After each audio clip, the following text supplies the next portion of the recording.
কার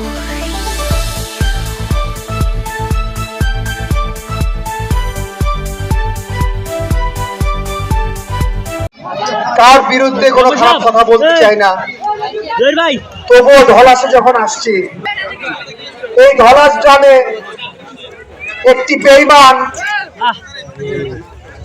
একটি টাউট, একটি বাটপার বসবাস করে।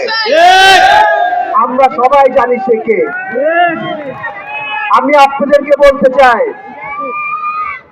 তাকে যদি আপনারা দেখেন কোথাও বাজারে, হাটে, কোনো দোকানে, তাকে আপনারা তার সে যে একটা বেঈমান, সে যে একটা টাউট, এটা তার চোখে তাকে ধরিয়ে দেবেন আপনারা।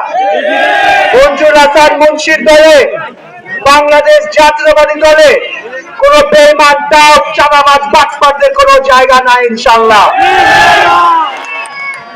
এবং আমি আপনাদেরকে বলতে চাই যে এইসব টাউট, বাটপারদেরকে আমরা কোনো সময় আমরা জায়গা দিব না আমাদের দলে ইনশাআল্লাহ।